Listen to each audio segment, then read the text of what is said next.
Hello, you beautiful souls. Welcome to Harness the Shift. My name is Jay. I am your host.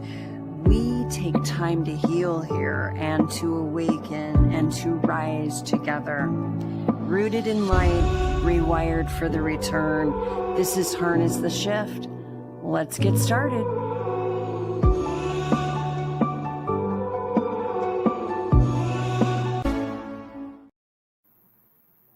Let's get started.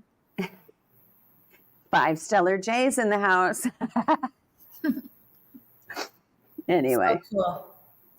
Pretty cool, right? Oh, let me take these off. I don't need these on anymore. I was just checking the sound. Yeah, how about that? Synchronicities, right? Right? So just to recap from last week, we talked about the Christ frequency and how love is basically the blueprint. It's the blueprint for humanity to get back on track. And we talked about how fear distorts everything, right? And takes us out of balance and distorts our view, our reality, if you will, and how we can recalibrate by bringing it back to center, slowing down the nervous system through, breath work. I want to talk a little bit more about breath work today because I think that, we talked about it, we touched on it, but there's so many breath works out there and there's so many viewpoints on that, right? So yeah, and we have my amazing friend Ramona is joining us for the love series. I'm like, the Love Boat. Remember that back in the 70s?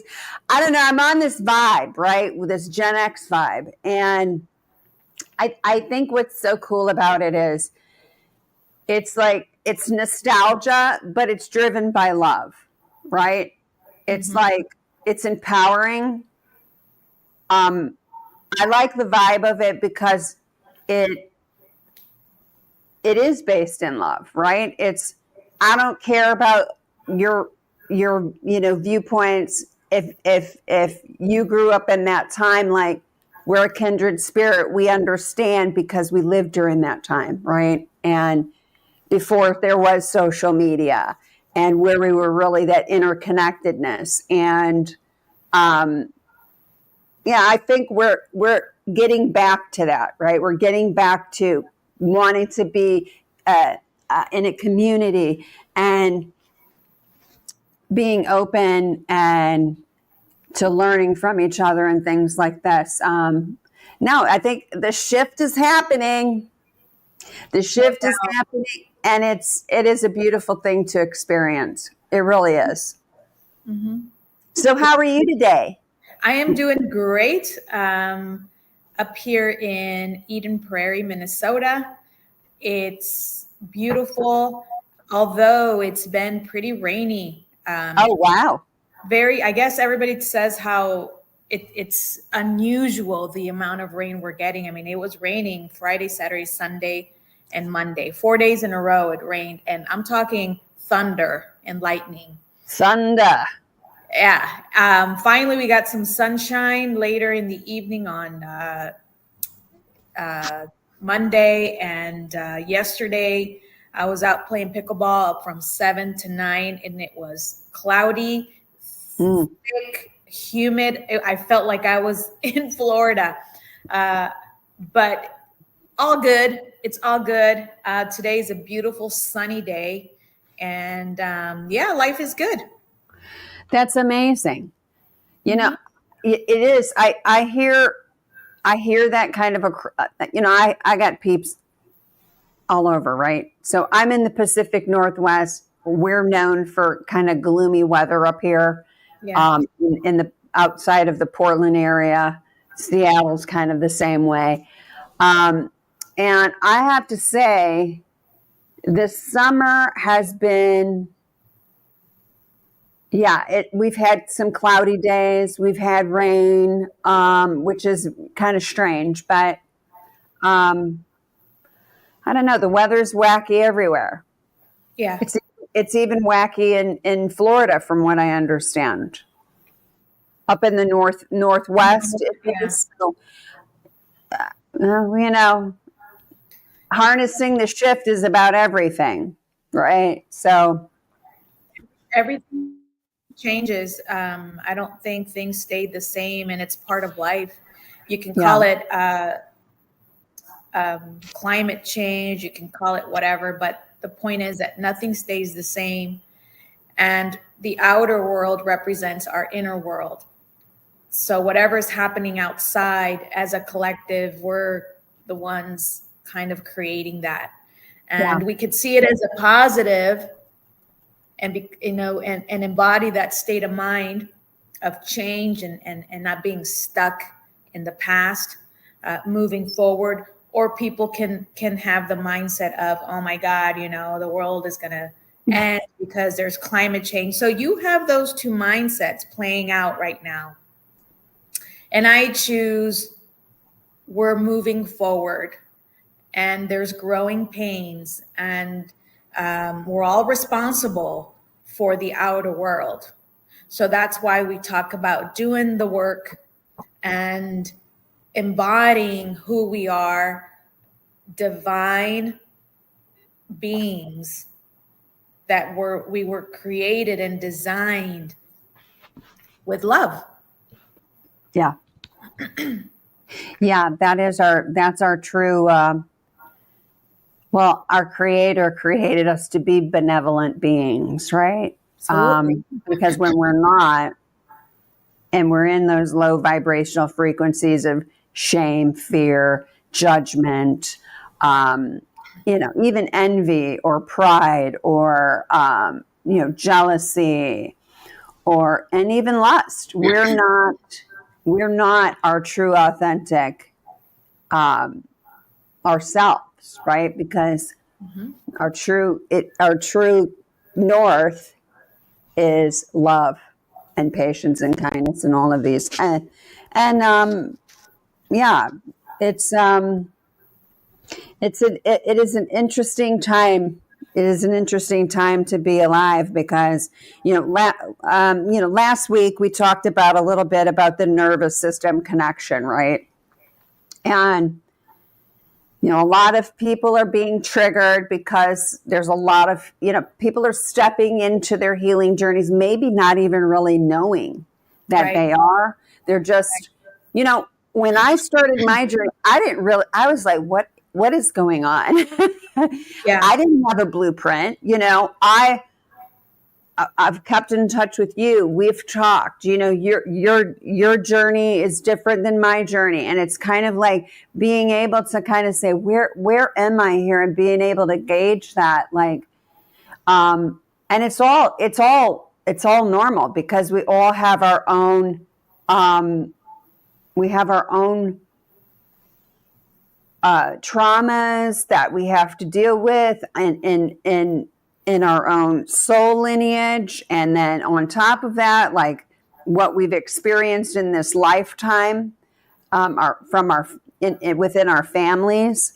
We got into that last week where we were talking a little bit about, your experience with religion and my experience with religion, and so let's talk about, today we're going to talk about love versus fear. We're going to kind of muddle around in those waters a little bit and talk about how, because I always say this because in my journey, every single time that I'm not staying in the present and aware of what is going on, it's like, and then I got to bring it back. Mm-hmm. And there's nothing wrong with that. Right. That's great because that's discipline. It shows you how to cultivate that presence. But I have, during the last week, I've had a couple people reach out and say, how do you do that? How do you stay in the present? How do you you quiet your mind?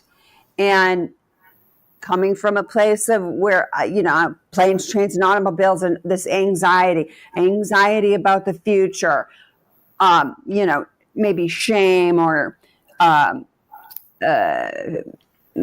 thinking about the past, and how do I stay in this present, right? Because really, in all actuality, that's where it's at, right? Because if we're not in the present, we miss things like the 5 stellar jaybirds that I saw when I took Archie Lou for a walk today. Like the spirit communicates with us in nature. Mm-hmm. And I think nature's a big key with that, right?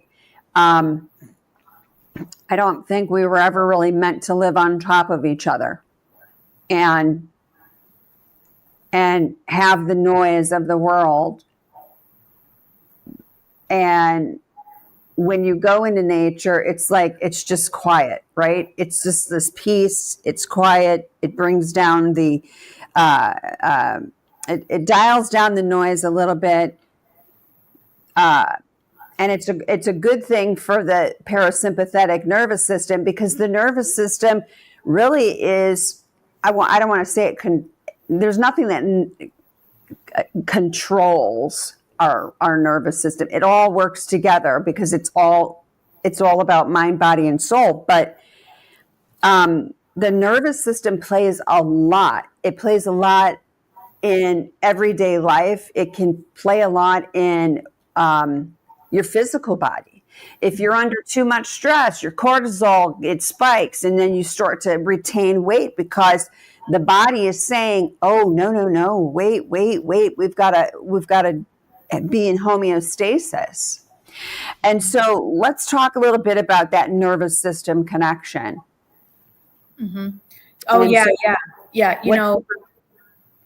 Our nervous system can really guide us and can inform us of where we're at in the present moment. Right. And it's really important that we remember and remind ourselves that we are already perfect. We are already whole. So there is nothing to seek. There is nothing we need to learn. It's only a remembrance and a realization that we have that blueprint. We have the godly codes in us already. Mm-hmm. So when we remind ourselves of that, again, saying that and reading about it doesn't mean anything unless we really embody and harness and root ourselves in that truth. Right? So yes, our nervous system can tell us, are we on autopilot? The fight or flight, the I got to do this and I got to do that, and the anxiety levels go up. And that's, like you said, our nervous system is on the I need. And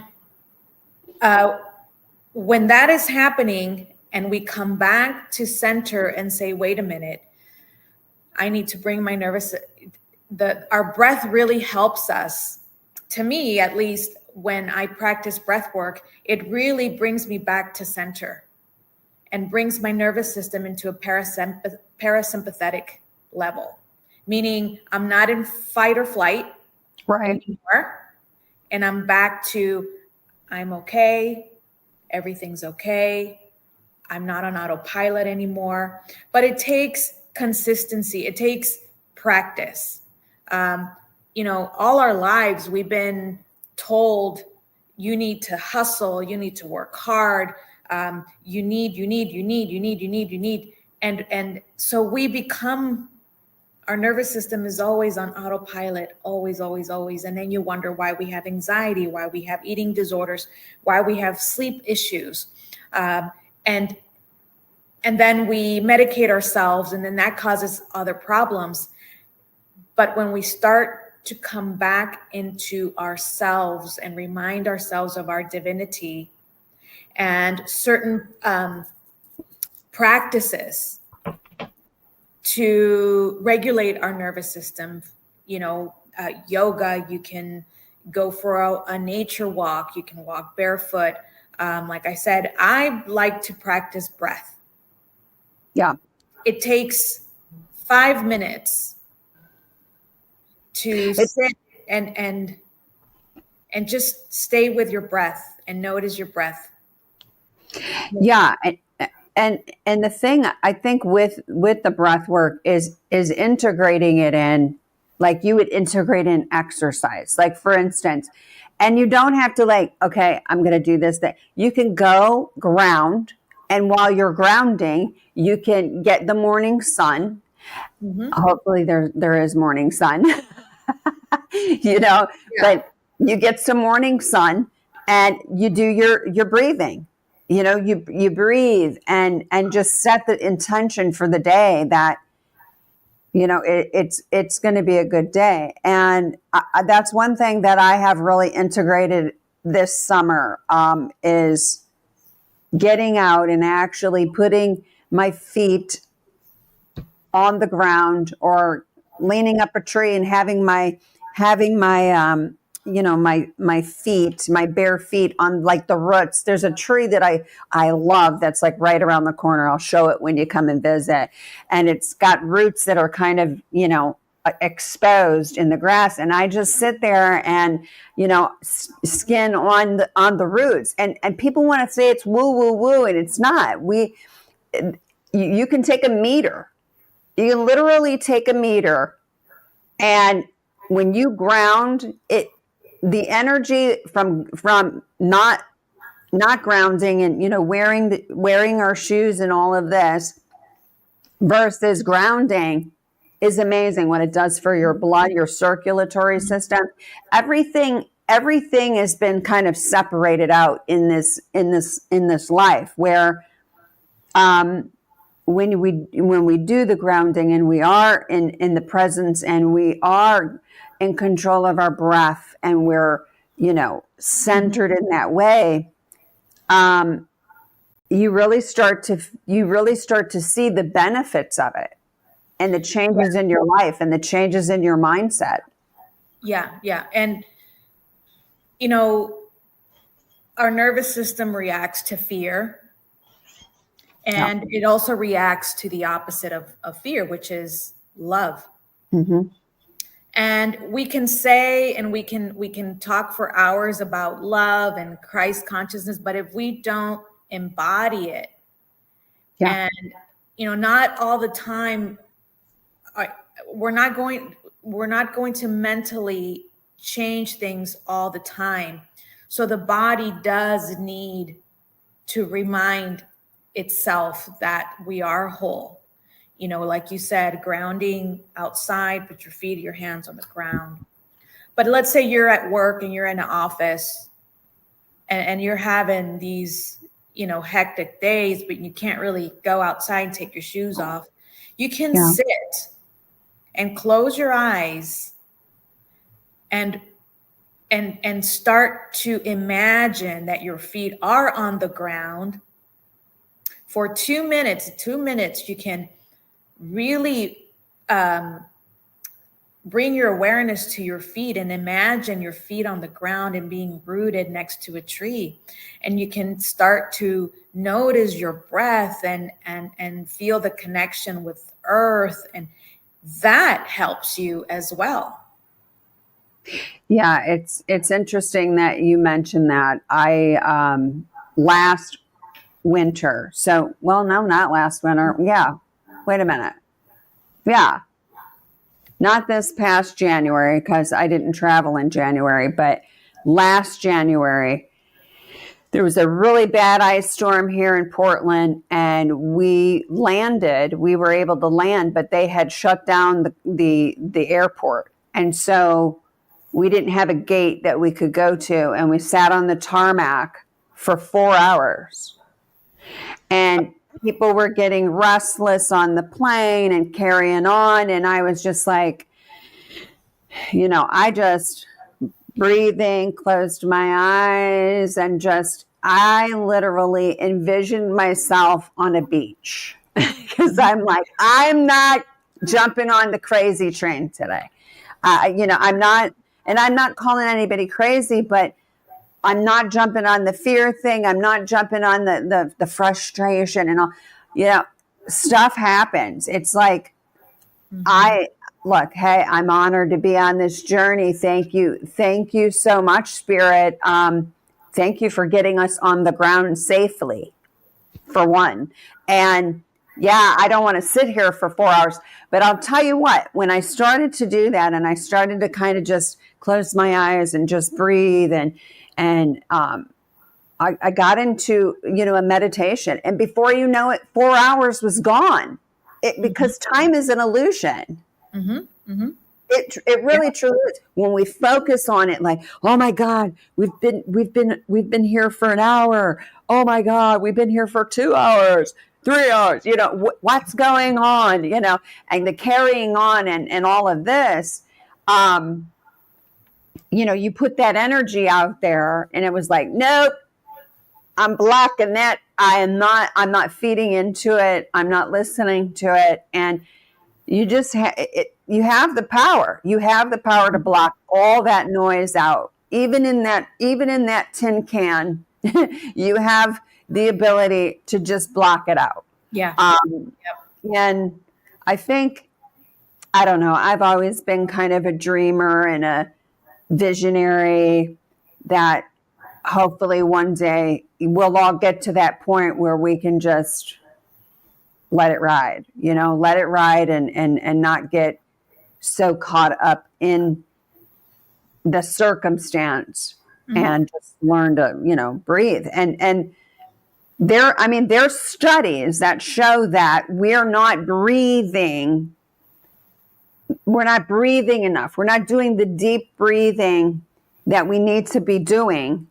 And so when we're not doing that, and the nervous system obviously takes a hit from this, anxiety, depression, because the opposite of anxiety is depression, right? So the body can only be in a state of anxiety for so long. And then it's like the body takes over and you get into what you would say, I'm depressed. But the body's just saying, I need to rest. But we perceive that it's depression, right? Yeah, it's an interesting thing, breath work.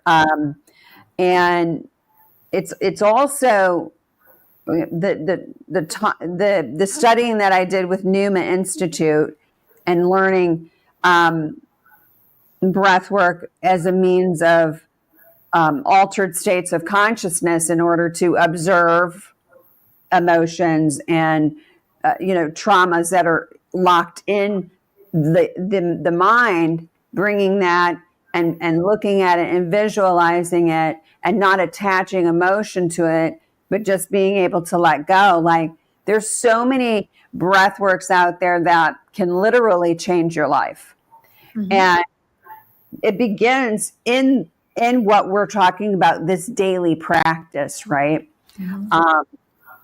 So there's different types of breath work. So talk about your experiences, like with breath work. Like I do the box breathing. I think that's an easy thing where you take 4 in, hold it, 4 out, hold it. That kind of resets the nervous system. But there's also other ones. I know that you've specialized in pranayama. So let's talk about pranayama. Yeah, pranayama it's just it's breath work. It's just the incorporating the breath with your movement. And so in yoga, when we move and we are aware of the breath with the movement, it really changes your practice completely. When to inhale and when to exhale. At least for me, the breath through the practices, I cater to an older crowd, so my breath work with them, it's pretty intermediate, pretty mild. When we finish our practice and we settle down, then we do the box breathing, the breathe in for 4, hold for 2, exhale. I like also to use the longer exhales. When we exhale longer, we're really releasing a lot of tension in our body. It's part of like somatic release. And so the longer we exhale, the more oxygen we really bring into our bodies. So the exhalation is as important as the inhalation. Also, the exhalation, it could be done with a loud sound, like Right.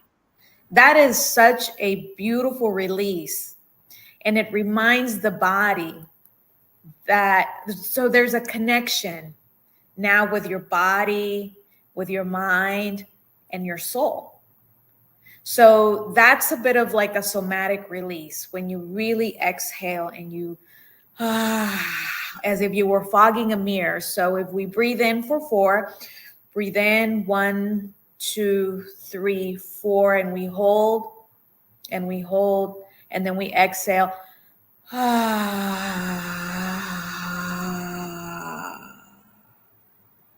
There is this release of tension, and your nervous system immediately goes into a parasympathetic level. So you're completely relaxed. So that's pranayama. Now, you mentioned an experience you had when you were in a plane, and I had a similar experience in the runway, not doing anything. And so you could feel the anxiety building up. And right away, I closed my eyes and I did the alternate nostril breathing, where you breathe in and then you cover your nostril and you exhale through the opposite. Inhale, cover, exhale, inhale, exhale. And I did it just breathing normally, just alternating gently for a while, and it's immediate, Right. you know, and that is embodying self-love. That is embodying the awareness of who we are. We always have a choice. We just have to come out of that spiral of fear and you know, always wanting to control. And so when we interrupt that spiral and we interrupt and we continuously interrupt, we will eventually get to a more balanced state. And I'm not saying we're always just going to be in this peace and love.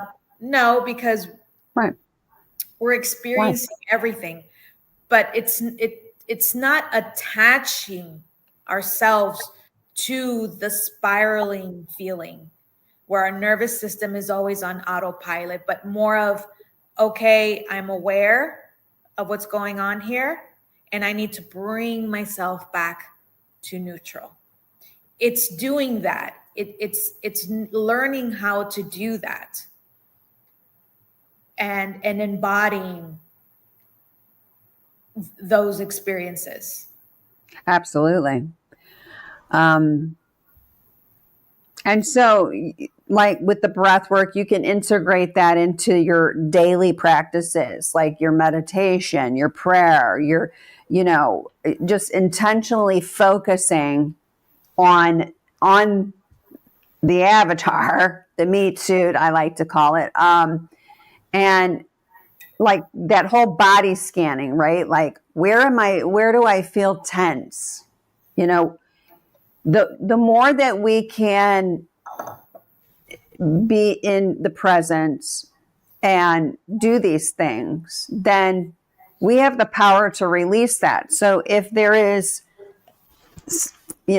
say you have, I tend to get a little in here because, or in my hips because of, things we carry trauma in our tissues. So when we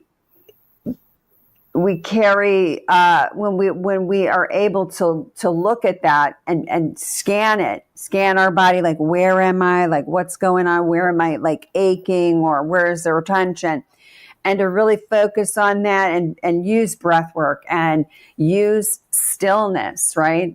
I think, gosh, I understand. I have compassion for folks that are like, I don't know, I can't meditate. Well, first of all, we can't say we can't, because we can. We have the power to do it. So we have to change our language around it, that yes, we can. And it takes practice. You can't just, like, if I was to I've never meditated before, I'm going to start today. It doesn't work like that. Like, you have to, it's a practice, and you get better and better and better at it, where you're able to, because the brain always wants to drift, right? In the beginning, when you start to learn meditation, it wants to drift. And then it's like, you got to bring it back. It is a constant thing. But once you wrangle it, and you bring it in, it's like, okay, you want to meditate? Like, let's meditate. We could go meditate right now. Like, outside, meditate, boom. Meditate on the plane, wherever it may be. So there's power in that. And my thing is, like, we talk about control. Like, we want to always control what's out there. We have the power to control what's in here. Meditation is the power to control the reaction, the inner dialogue that we have in our head. It's a powerful tool, and it's like life-changing. Life-changing. Meditation, a lot of people think, you monks meditate for days and I have to do that, or, it's not about closing your eyes and just meditating yourself into nirvana every time. It's not that. I think it's more of being still and quiet, because we're always distracted. We're always around noise. We're always around, we're glued to our phones. And so we're constantly filled with noise. And when we sit, and you can do this with another person, you have two people together, and you start to breathe together and become still together and quiet. It's just about staying quiet and observing your thoughts. The thoughts are not just going to disappear. It's more of allowing those thoughts to come in and become the observer of those thoughts, and then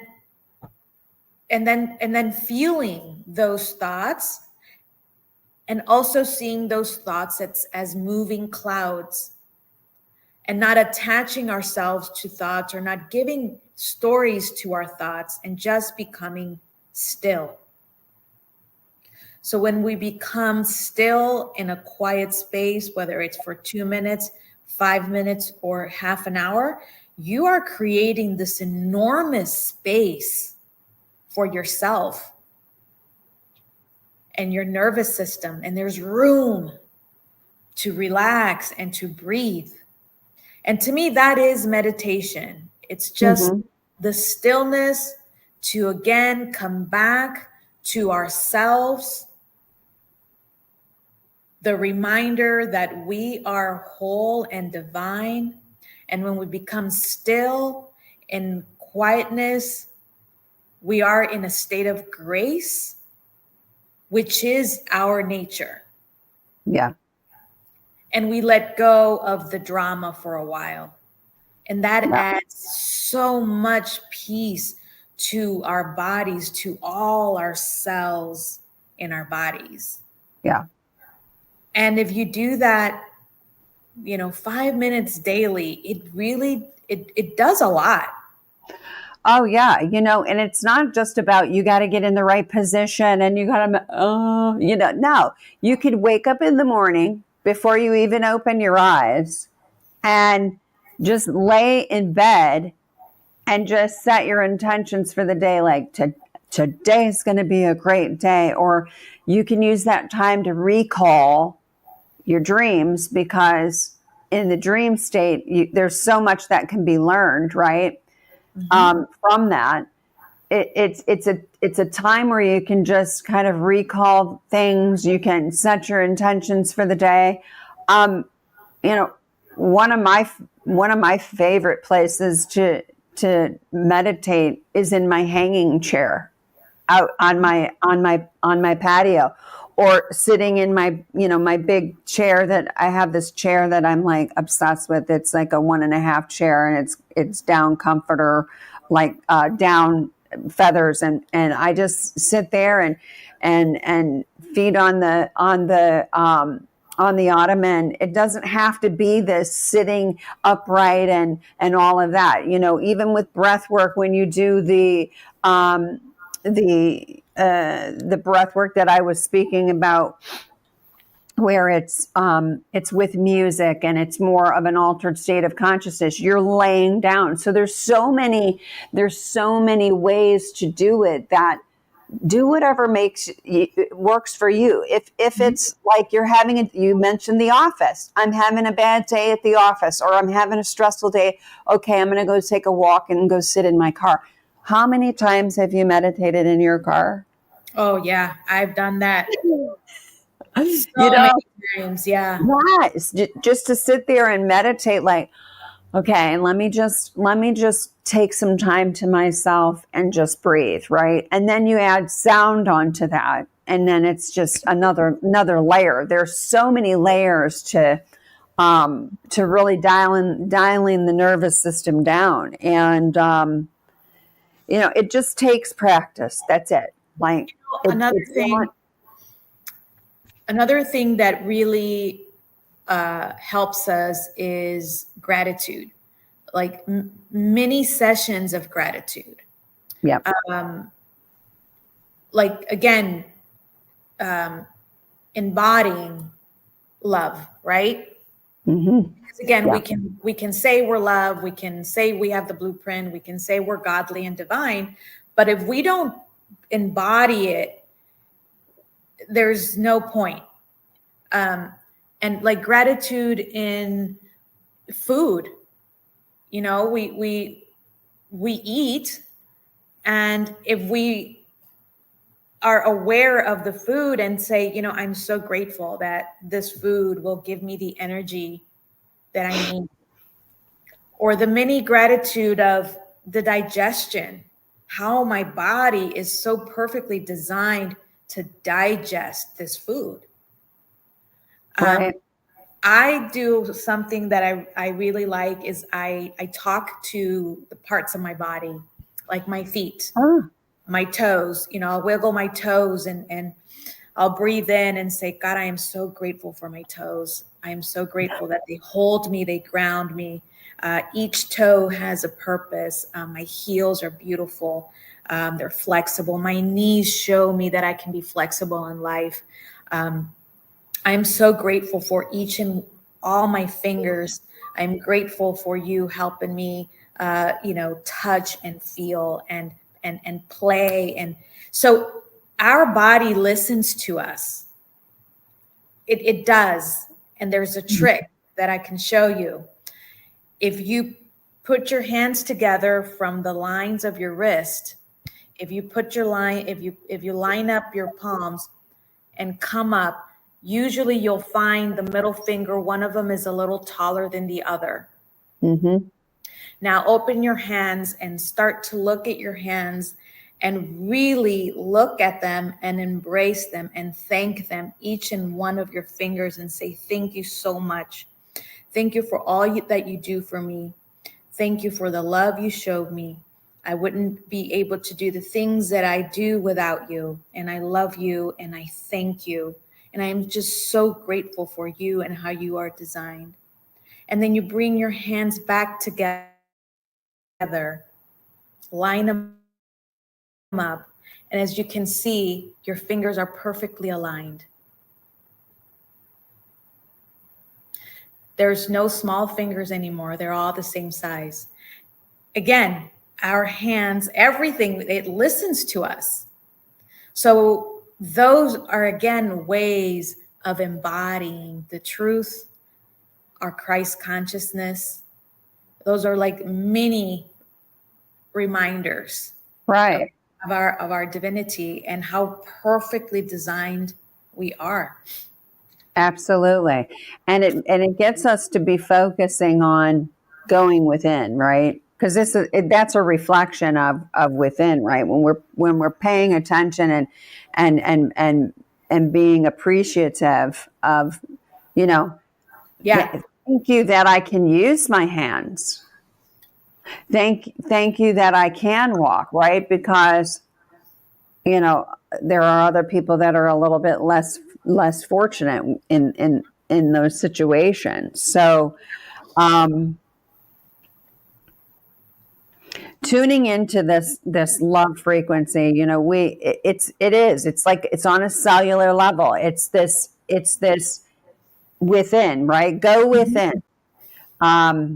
In the Gospel of Thomas, and I don't know if I mentioned this last week, but that's what Jesus talked about, going within, right? That the answers are within, and that's where the real work is. When we can focus on ourselves and not so much on what other people are doing, or what other people, maybe like our perception of what other people are doing to us. The more that we can focus on ourselves and heal ourselves, that's what we put out into the world, right? Mm-hmm. And so, yeah, I mean, sometimes it's like, well, what works for you? You have to just kind of experiment and what works for you. And, some people, the whole process of sitting up and all of that and doing their meditation that way, it works for people. For some people, it's laying in the bed or sitting on a chair or walking. You can walk down the street and meditate. Yeah. Yeah. Where you're like, Yeah.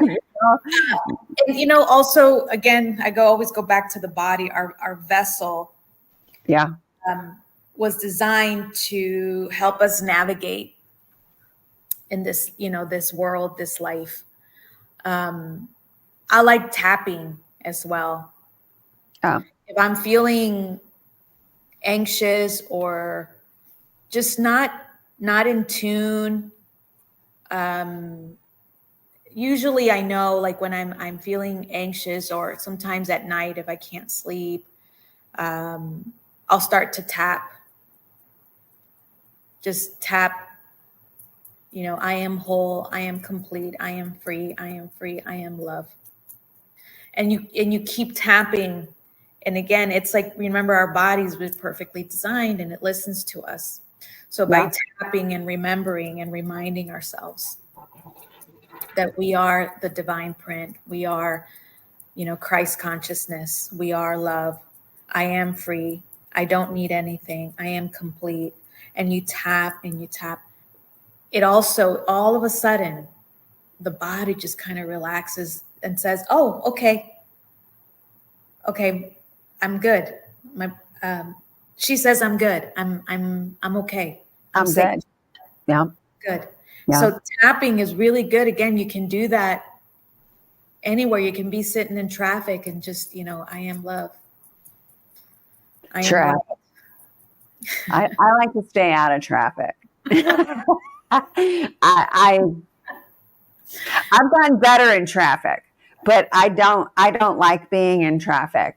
Nobody Traffic, likes it, Jamie. Nobody likes to be in traffic. traffic for me is, look, I'm kind of like, I'm down. I love to drive. But like, I like to be on the byways where there's nobody there.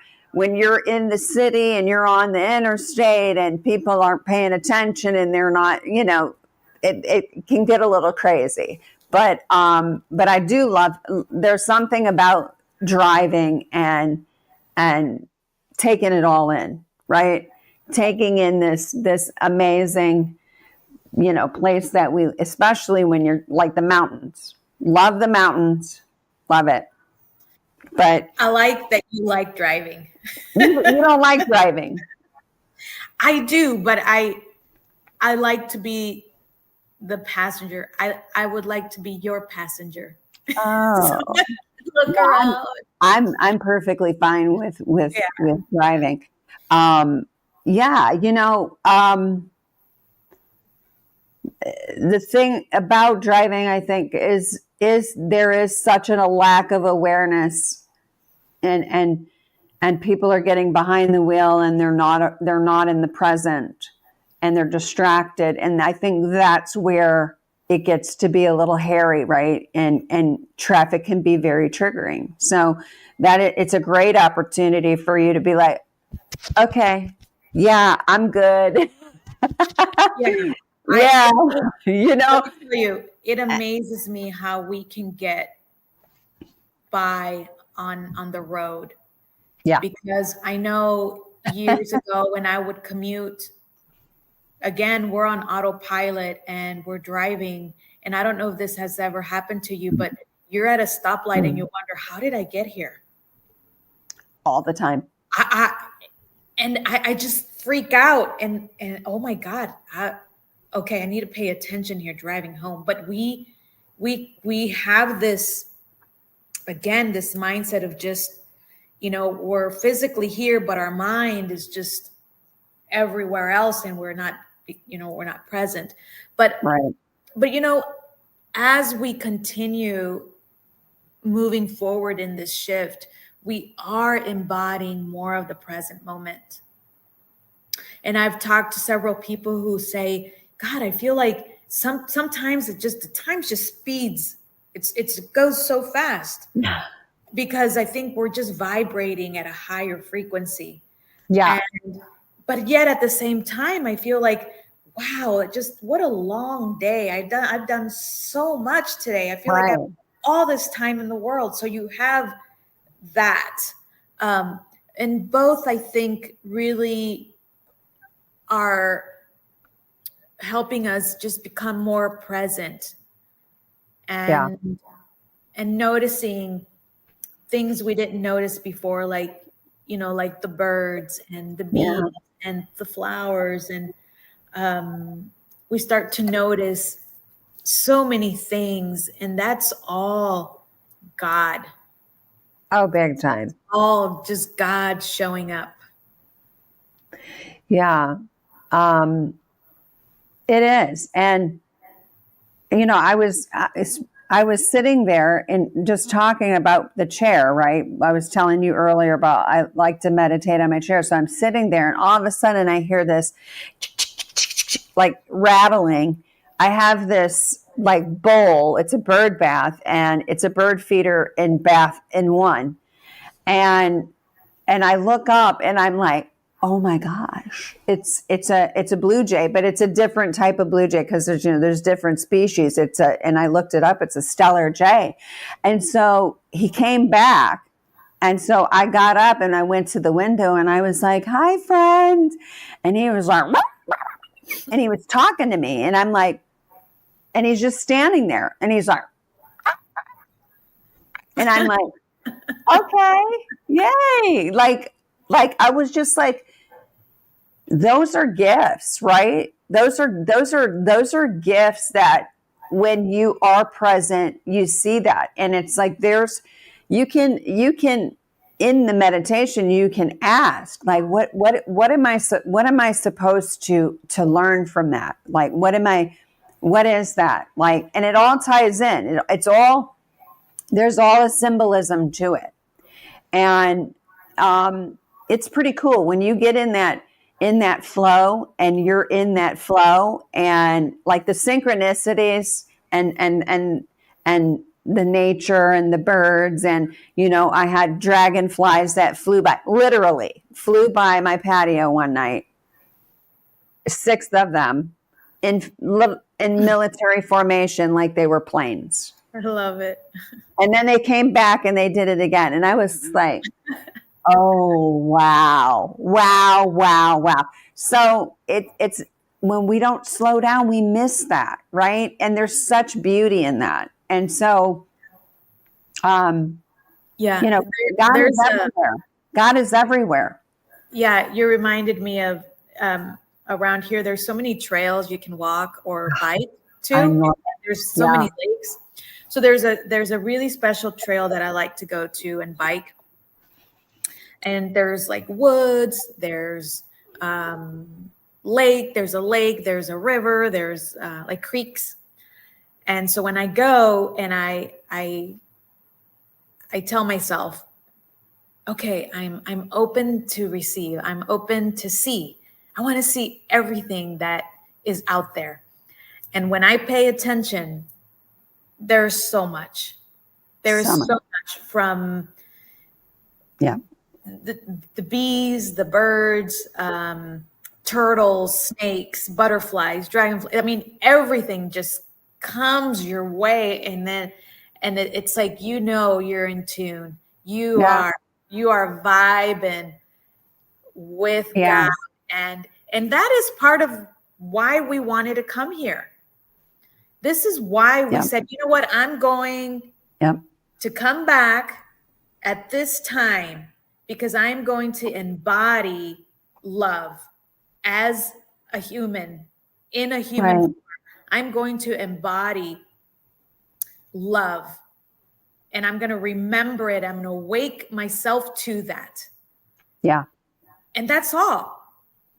That's all you have to do. It's just be and become aware and just live it and take it in. That's all you have to do. You don't have to change the world. No. But you just have to, we change the world by working on ourselves and then teaching others. That's how we change the world, and being open. That's the changing of the world. Not one person can go out and change everything that's not in alignment, right? Mm-hmm. We only can start with the person that's in the mirror, right? Yeah. And it is. It's such an amazing experience. So I know we got to wrap this up, but I want to throw this out to you because you talked about trails, and so my friend Monique's coming to visit me. I'm so excited. There is a place. It's about a 7-mile hike, and I'm not sure about the terrain. I need to look at it, but I've been wanting to do it. Ginny and I tried to do it a couple years ago, and we just kind of gave up, because I'm like, where is this place? And there was also just some issues with the river was too full at that time, and you have to walk over we have to walk over rocks and trees that have fallen. So there are these falls that are up in Mount Hood, and they're the Ramona Falls. And I really would like to take you there if you're open to that. So let's figure it out and we'll make it work. Yeah, it's I'll send it to you, but it's there's so many places here in the Pacific Northwest that are just absolutely stunning. It's like you look at it and you're like, wow, like the waterfalls. I'm going to definitely take you to the gorge, because you're going to be like, what? Mm-hmm. Oh my God.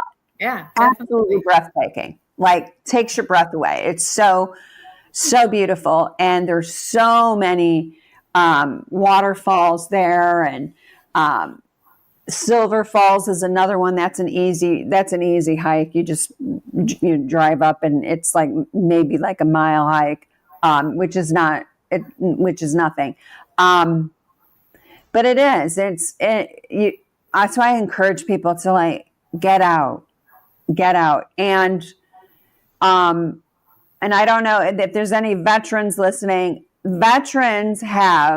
You can get basically a free lifetime pass to the national parks.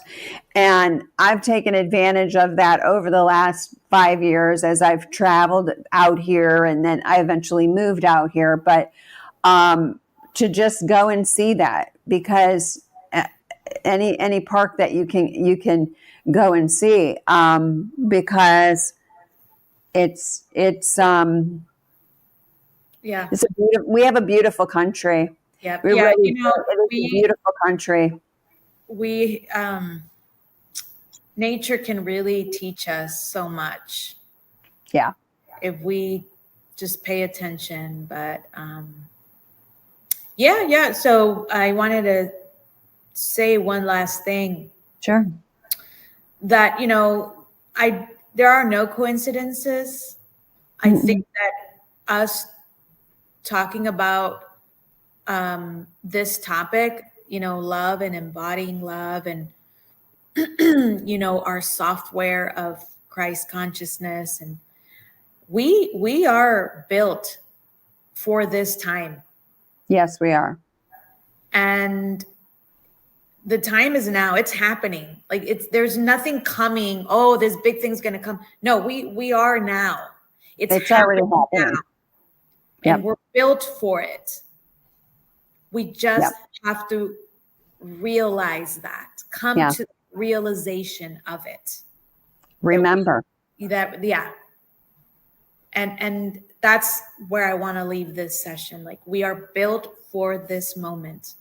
Absolutely. It's not a coincidence that we're here at this time where we have this convergence, right? It's and the shift into higher dimension. There's so much going on, like out there, but at the same time, there's so much that can go on within our soul, within ourself. We just have to step into it. Yep. That's it.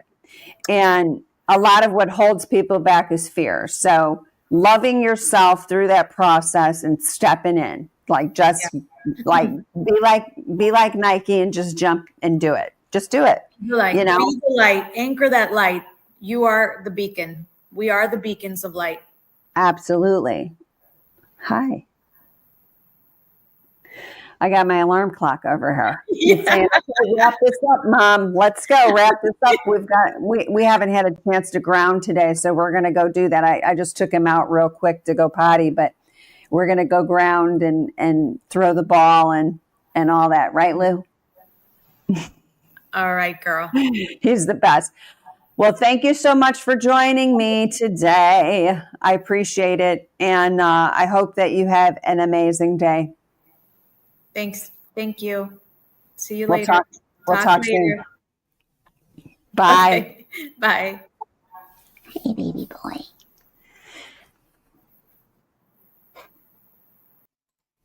Thank you, everybody, for joining us today. And I hope that you got some wisdom out of this talk. So until next week, harness the shift.